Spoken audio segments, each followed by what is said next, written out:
दोस्तों recently US president Donald Trump के द्वारा H1B वीजा की फीस को हाइक कर दिया गया था, जिसके बाद भारत ने अमेरिका के ऊपर प्रेशर देना शुरू किया। इवन अमेरिकन इकोनॉमिस्ट ने भी इस पॉलिसी को क्रिटिसाइज किया, क्योंकि H1B वीजा होल्डर्स की वजह से ही अमेरिका के अंदर इनोवेशन होता है, आर्टिफिशियल इंटेलिजेंस का डेवलपमेंट हो रहा है। और अगर H1B वीजा होल्डर अमेरिका के अंदर आना बंद हो जाएंगे तो अमेरिकन इकोनॉमी पूरी तरीके से स्टेगनेंट हो जाएगी, ग्रोथ केवल 1.5% पे आके रुक जाएगी, जो कि अमेरिका के लिए बहुत ही नुकसानदायी होगा और अमेरिका ग्लोबल पावर नहीं रह पाएगा। यानी कि अमेरिका की जो ग्लोबल पावर है वो H1B वीज़ा होल्डर्स के ऊपर डिपेंडेंट है और 70% तक H1B वीज़ा होल्डर्स इंडियन है, यानी कि इंडिया के ऊपर डिपेंडेंट है। ऐसी कंडीशन में प्रेशर टेक्टिक्स अमेरिका के ऊपर काम कर गई और डोनाल्ड ट्रंप को न चाहते हुए यहाँ पर यू टर्न लेना पड़ा।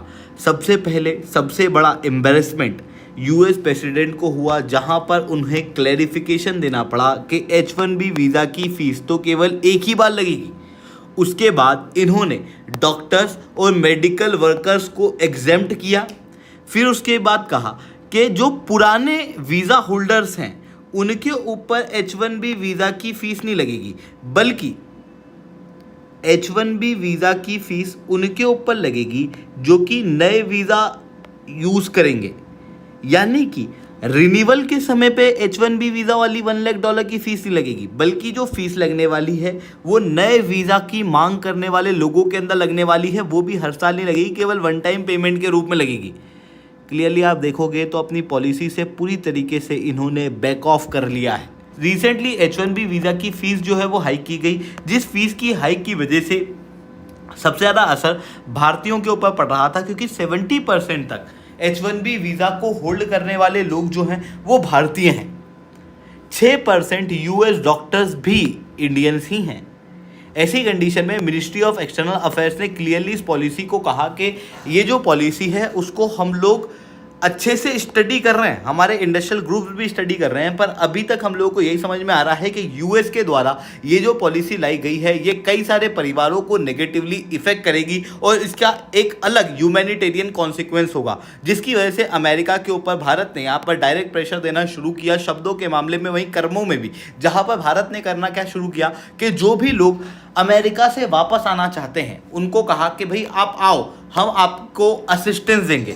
एम्बेसी और कॉन्सुलेट को 24 घंटे यहाँ पर तैनात किया गया सपोर्ट देने के लिए, डॉक्यूमेंटेशन के लिए और ट्रैवल के अंदर हेल्प देने के लिए। और H1B वीज़ा होल्डर्स जो कि अभी पैनिक में थे उन्हें कहा गया कि अगर आप इंडिया आना चाहते हो भारत के दरवाजे आपके लिए खुले हुए हैं, क्योंकि H1B वीज़ा होल्डर्स काफ़ी टैलेंटेड लोग हैं और अमेरिका जो कि उनकी कदर नहीं कर रहा। ऐसी कंडीशन में कहीं ना कहीं भारत का और भारत के इस टैलेंट का अपमान करना है। इसी कारण से भारत ने कहा कि भाई आप तो वापस आ जाओ। और जैसे ही भारत ने ये कहा उसके बाद अमेरिका के अंदर पैनिक मोड जो है वो शुरू हो गया, क्योंकि अमेरिका बहुत अच्छे से ये बात जानता है कि H1B वीज़ा होल्डर अगर अमेरिका को छोड़ के वापस जाएंगे तो उसकी वजह से उन्हीं का नुकसान ज़्यादा होने वाला है, क्योंकि यूनाइटेड स्टेट्स ऑफ अमेरिका की पूरी अर्थव्यवस्था इन्हीं के ऊपर डिपेंडेंट है। यूएस के इकोनॉमिस्ट कहते हैं कि यूएस की जो टेक कंपनी है वो H1B वीज़ा के होल्डर्स के द्वारा ही चलाई जा रही है, जहां पर इंजीनियर्स, कोडर्स, साइंटिस्ट ये सब H1B वीज़ा होल्डर्स ही हैं। अमेरिका के अंदर जो इनोवेशन है, प्रोडक्टिविटी है, वो सब भी H1B वीज़ा होल्डर्स की वजह से ही। अगर ये लोग अमेरिका को छोड़ के चले जाएंगे तो अमेरिका में इनोवेशन और प्रोडक्टिविटी कम होगी और लिहाजा इसकी वजह से आर्टिफिशियल इंटेलिजेंस का डेवलपमेंट भी स्लो होगा। और ये बात बहुत अच्छे से समझ लेनी चाहिए कि ह्यूमन इंटेलिजेंस जो कि इंडिया सप्लाई करता है उसको कोई भी AI रिप्लेस नहीं कर सकता, जिसकी वजह से अगर ये इंडियन H1B होल्डर अगर अमेरिका को छोड़ के वापस चले जाते हैं तो उसकी वजह से अमेरिका की जो ग्रोथ फोरकास्ट है वो 2 से 1.5% तक गिरेगी। अमेरिका की हेल्थ केयर और एजुकेशन सिस्टम पे भी असर पड़ेगा, क्योंकि यूनिवर्सिटीज़ फॉरेन टीचर्स को हायर करती है, कई सारे डॉक्टर्स H1B वीज़ा होल्डर्स हैं। इवन इन पॉलिसीज़ को बड़े बड़े कंपनियों के मालिकों ने क्रिटिसाइज़ किया, जैसे JP मॉर्गन के CEO द्वारा कहा गया कि H1B वीज़ा होल्डर अमेरिका में नहीं आते, हम उनको लेके आते हैं कि आप यहाँ आओ, हमारे यहाँ पे काम करो। एलन मस्क ने इस पॉलिसी को क्रिटिसाइज किया, जिसके बाद अब यहाँ पर क्लियरली यूएस प्रेसिडेंट को बैक ऑफ करना पड़ा अपनी पॉलिसी से। सबसे पहले तो उन्होंने वन टाइम H1B फीस लगेगी इस चीज़ का क्लैरिफिकेशन दिया। ये अपने आप में उनके लिए एक बहुत ही बड़ा एम्बैरेसिंग मूव था। इतना ही नहीं, सबसे पहले इन्होंने कहा कि हम तो फीस लगाएंगे, उसके बाद फिर वापस इनको पीछे हटना पड़ा और इन्होंने कहा कि हम लोग एग्जेम्प्ट करते हैं डॉक्टर और मेडिकल प्रोफेशनल को। और उसके बाद में इन्होंने H1B वीज़ा के केस में एक नया डेवलपमेंट भी किया है। इन्होंने कहा कि जो पुराने H1B वीज़ा होल्डर्स हैं, जो रिन्यू कराना चाहते हैं अपने वीज़ा को, उनके ऊपर ये फीस नहीं लगेगी। ये फीस तो उनके ऊपर लगेगी जिनके पास में अभी कोई वीज़ा नहीं है और ये अमेरिका के अंदर आके वीज़ा मांग रहे हैं। यानी कि कुल मिला के एकदम से ये मना नहीं कर सकते कि हम फीस नहीं हटा सकते। तो इन्होंने क्या किया, एक बीच का रास्ता अपनाया, जहाँ पे कहा कि अरे H1B वीज़ा वाले जो अमेरिका के अंदर काम कर रहे हैं, आप रुको, आप यहीं रुको, यहीं काम करो हमारे यहाँ पे प्लीज़। हम आप पे कोई फीस ही लगाएंगे, हम तो वो कोई नया आदमी आएगा ना उसके ऊपर फीस लगाएंगे। ये इस तरीके की बात यहाँ पर की गई है। बट उसके बावजूद भी अब सही समय आ चुका है जहाँ पर जो भारतीय वर्कर बाहर के देशों के अंदर काम करते हैं वो इंडिया लौट के आ सकते हैं। क्योंकि देखो सीधी सी चीज़ है, यूनाइटेड स्टेट्स ऑफ अमेरिका में भले ही बातों में लाइफ बहुत अच्छी है पर रियलिटी इतनी सुंदर नहीं है। अमेरिका के अंदर भारतीय लोगों को रेसिज्म झेलना पड़ता है। रेसिज्म जो कि रिकॉग्नाइज भी नहीं किया जाता, क्योंकि देखो इंडियन लोग जो है वो ब्राउन हैं।